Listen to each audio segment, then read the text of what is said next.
Hi, this is Daniela Wolf with Bestie Life, the podcast, and this is your community to support you through the little and not so little events that make up your day-to-day life. From the I've got this moments to the I just can't moments. We are here to empower all women to find and develop the skills they need to find peace, balance, and the bliss in their busy.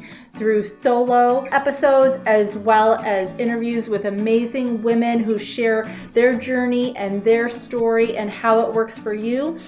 I hope you find the inspirations to make you laugh, think, as well as maybe rethink what you thought you knew, and connect as we realize that we are all living similar ups and downs and don't have to do it alone. So excited for you to hear this episode, and thanks so much for joining me today.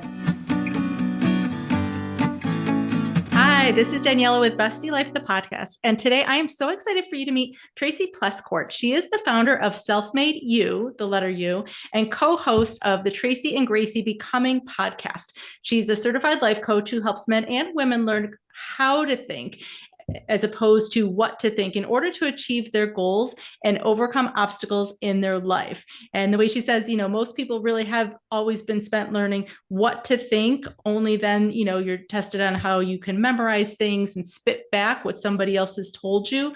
But when you're trying to solve problems, learning to think of yourself as the solution is really going to be the key and the secret to unlocking that success in your life.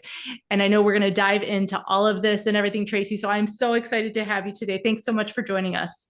My pleasure. Thank you so much for having me. So just to even share a little bit about your backstory and your journey, what brought you to this place? What were some of the realizations that helped you pivot your thinking? Yeah.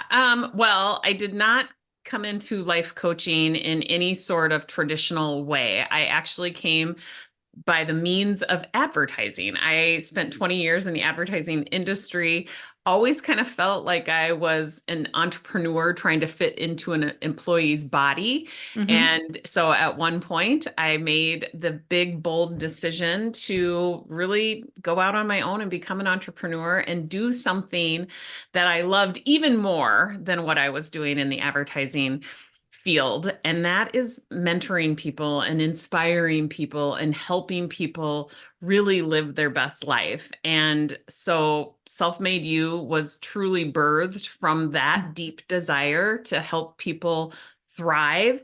And I came up with a method to really simplify this new way of thinking.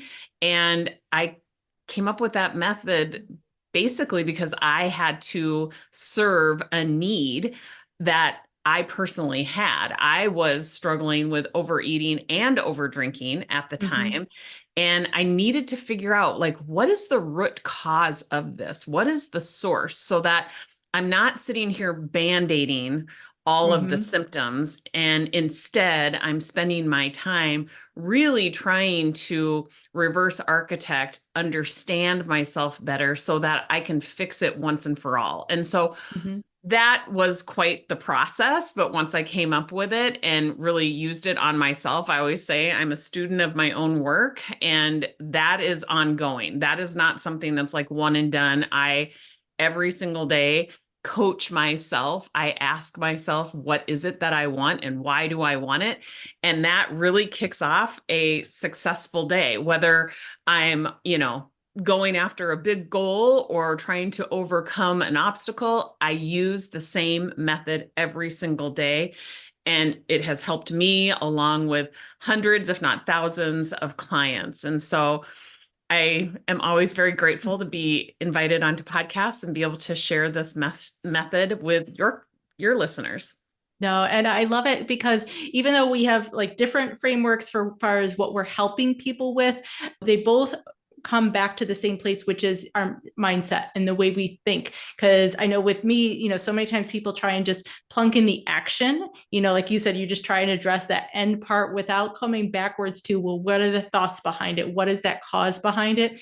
And so you're just treating things, or you're just adding self-care actions and wondering, why don't I feel better? And there's so much more behind it. So I love that you start with this part. What are kind of those two components when it comes to finding sustainable change that you really find like people need to, if they're walking away from this episode, with this part alone, what would be those two things they really need to think about when it comes to long-term change? Yeah, I would say first and foremost, you have to have an awareness of what it is that you are currently feeling. Because typically the reason why you're feeling that way is because of a belief system that has been strengthened over time. So you need to understand, what is it that I have been believing that has created this emotion that has driven all of my behaviors. So awareness is absolutely key. We spend a lot of time in any one of our programs just understanding how we got to where we're at, because the truth of the matter is you have a primitive part of your brain that is really trying to keep you safe.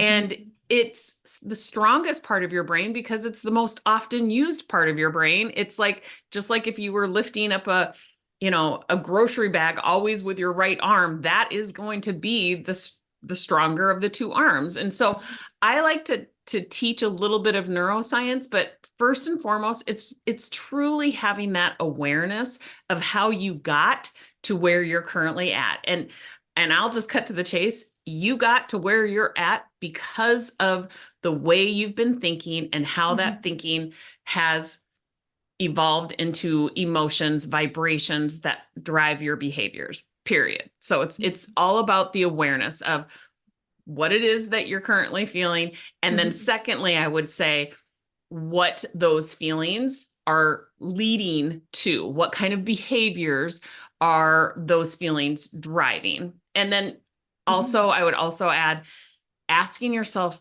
how do I want to feel? Most people do not start with a decision about what it is that they want and the awareness around why they want that.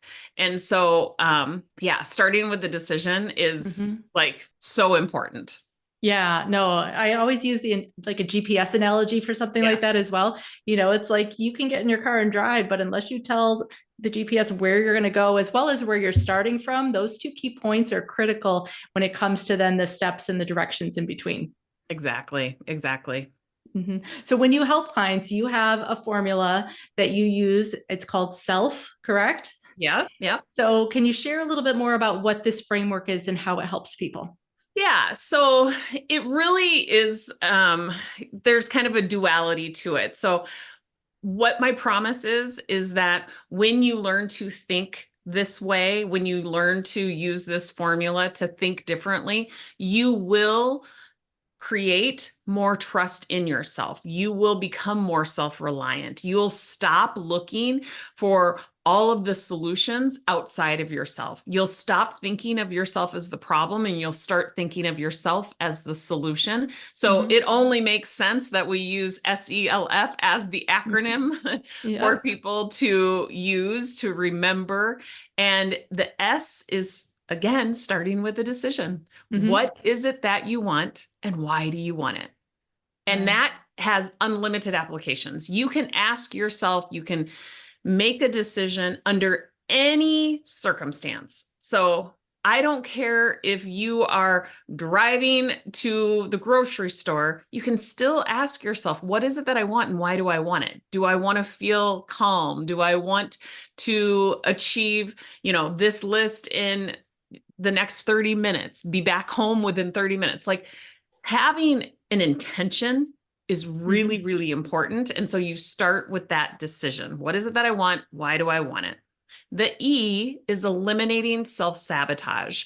We all have that primitive part of our brain that has good intentions of keeping us safe and keeping us alive, but it actually does that in a very dramatic way. It offers you a lot of dramatic thoughts that are often untrue, that if you react to those thoughts, you will self-sabotage what it is that you actually want. And so being aware of that, being aware of those thoughts will keep you from reacting, and it'll more likely have you responding by questioning. Is that even true? Is that really what I want? Right? So you can question the validity of those thoughts. And we love to talk about all the different types of saboteur narratives that there are, but I'll say that the judge, either judging yourself or judging others, is probably the most prominent, is probably the one that most people can relate to. And that has you feeling often guilty, shame, disappointment, regret. And so that can be an easy one to identify. And if you know that you're more prone to hearing those kind of narratives, like I'll be happy when, or I should do this, or they shouldn't do that, right? Those are the kinds of narratives. Go ahead. I was even going to say, or like assume, judge it. Like we assume what people are thinking about us. Right. Exactly. And it's not even self. We're just like, oh, people must think I'm this. Yes. So being aware of those narratives that you're most prone to hearing. The judge is very universal, especially for those of us in the United States. But I would say second to the judge is the hyperachiever, where you're left feeling unworthy, depressed, a little vulnerable, because you believe that your self-worth is attached to your achievements. So nothing is ever quite good enough. You have thoughts like there's always room for improvement, or I can't be satisfied with just this, or if I don't succeed, I'm a failure. So eliminating the self-sabotage looks like heightening your awareness around those primitive brain thoughts that show up. And so with the awareness of those narratives that you're most prone to hearing, you're less likely to fall victim to self-sabotage.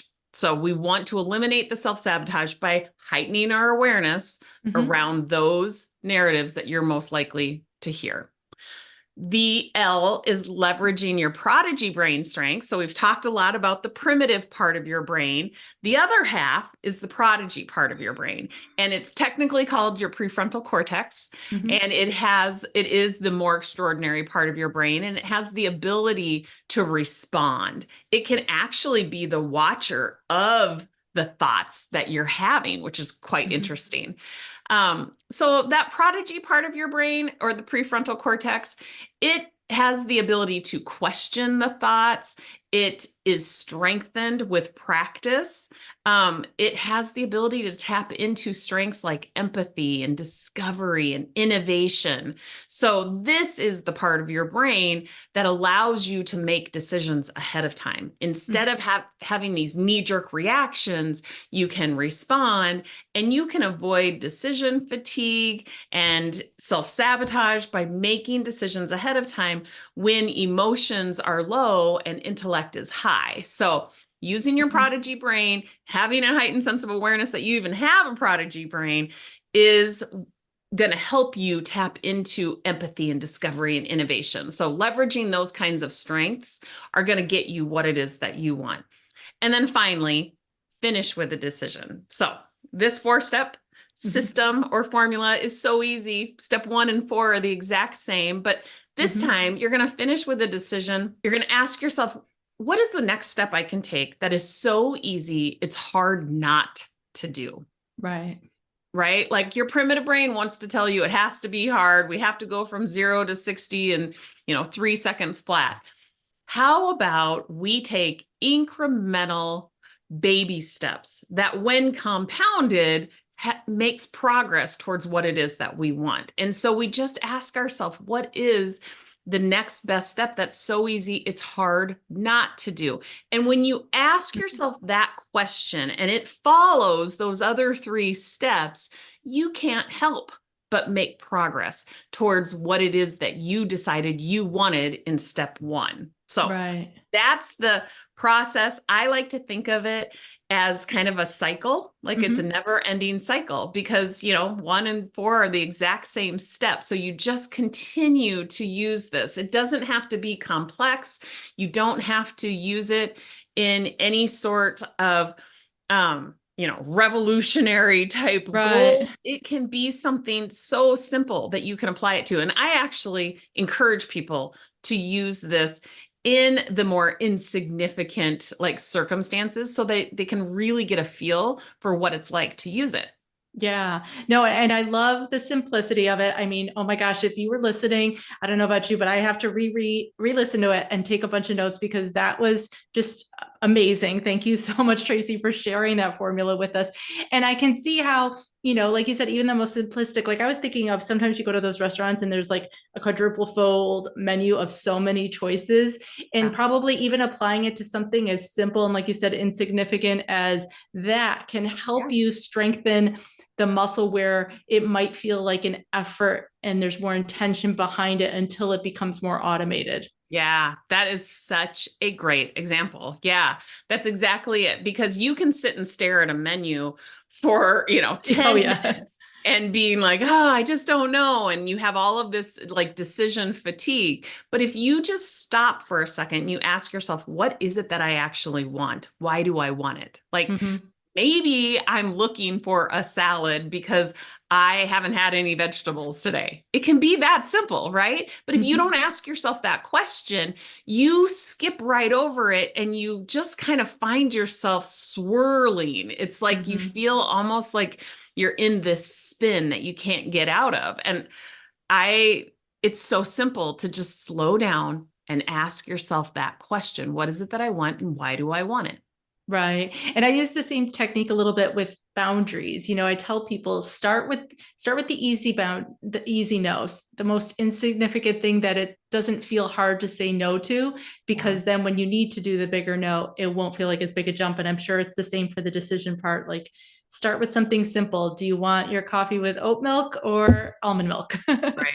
That's exactly it. That's exactly it. And then notice, how quickly your primitive brain starts chirping, right? It's like, oh, you did it wrong, or you should have, maybe not had so much, or you should have had more, right? It's like, it's so judgmental. And so if you can just notice it and not make it mean anything about yourself, other than the fact that you too have that part of your brain, and you can just kind of shelf it and just be curious about it, and be kind of fascinated by it, because that is also the part of your brain that keeps your heart beating without having to think about it. It keeps your lungs breathing without having to think about it. So I never want to villainize that part of our brain. It has a survival purpose to it. It just offers us a lot of fear-based thoughts that we don't want to react from.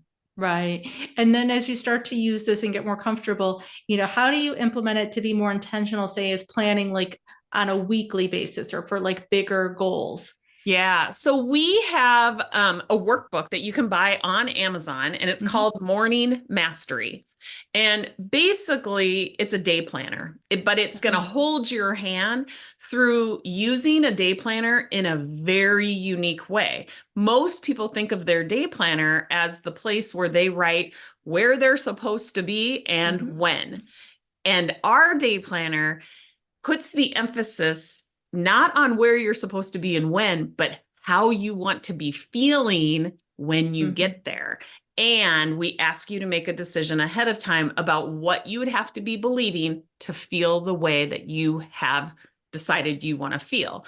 And so every 30 minutes of the day, there is a place in the planner to decide ahead of time, not only about where you're going to be and when, but how you want to be feeling and what you'd have to be thinking in order to feel that way. And we have lots of resources inside of that workbook, like a feelings chart. So many people don't have a very large vocabulary of emotions. And so we have that chart. We also have all 10 of the saboteur narratives. So I like to teach my clients how to self-coach. So there's a self-coaching journal prompt at the beginning of every day. So that is a great place to start if you want to take a deeper dive and apply those techniques to specific goals, professional goals, or challenges like overeating or wanting to lose weight or stop over drinking.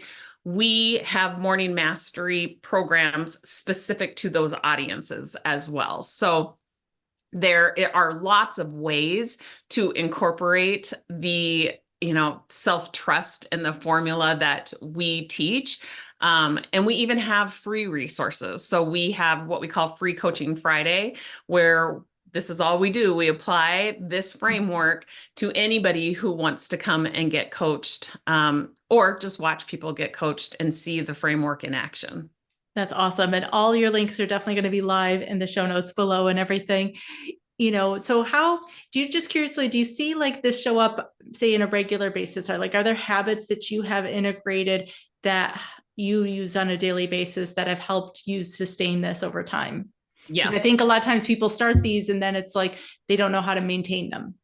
Yes. Well, and that was really the genesis of the daily planner, was because I tried to figure out how I could teach this. Like, our big mission is to become a household name. I really want young people at a much, much younger age to see how easy it is to start trusting themselves. Right. And to stop looking outside of themselves for all the answers and for permission.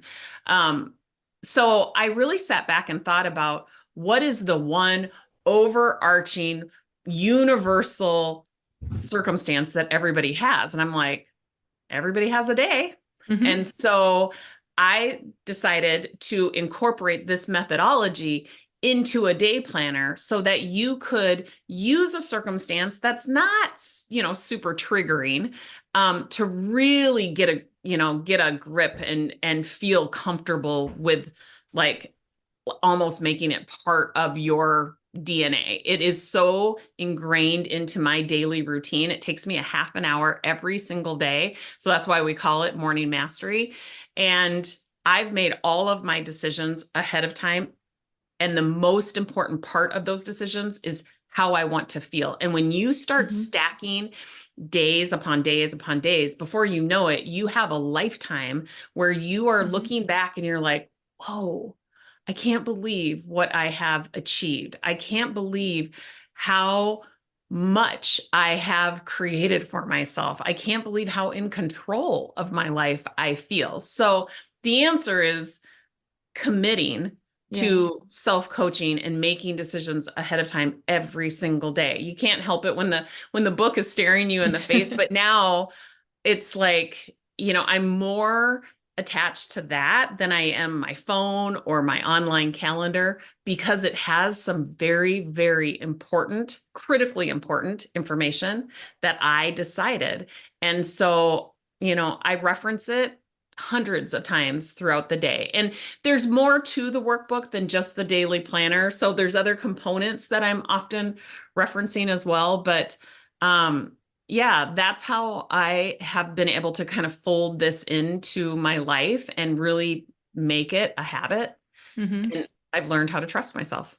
No, I love that. And I love how you keep coming back to talking about the feeling part too. I always like to say, when you think differently, you feel differently. When you feel differently, you act differently. And so many times we jump from either straight to the action or we jump from thought to action, but that feeling part is so critical, because just by shifting our feeling, our actions will automatically change effortlessly. Right. Yeah, that's exactly it. And so, yeah, I'm so glad that you and I are both out there spreading that, knowledge and really helping people understand the truth. I do believe that, we are a society that trains our people into almost like a massive action type belief, that you have to massive action your way to getting what it is that you want. And I don't believe that to be true.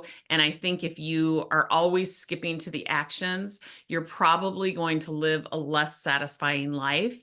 And I would say that's minimally. And I would say, worst case scenario, you're probably going to live a life full of unnecessary suffering. And so I really like to help people better understand that it's not about the actions. The actions will organically come when you decide how it is that you want to be feeling.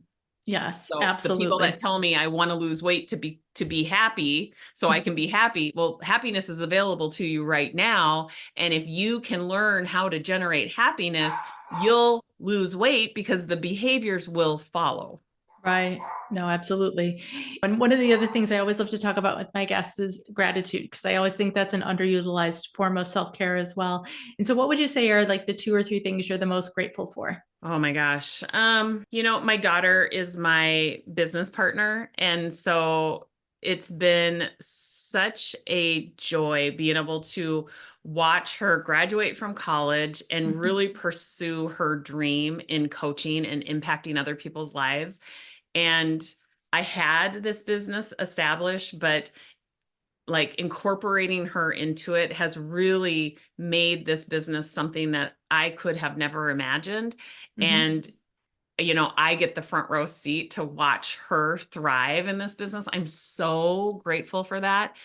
I'm so grateful for my clients, who have committed to living a better life and a life that is sans unnecessary suffering. And so those, the business and the clients, I find myself coming back to that almost every single night before I go to sleep and every single morning when I wake up. I love that. Well, thank you so much, Tracy, for joining us today. Like I said, all her links are live in the show notes below. So connect with Tracy, check out her formula, and thank you again for being here today. My pleasure. Thanks for having me. Thanks so much again for joining me today. I hope you enjoyed this episode. Please let me know any questions or comments that you have.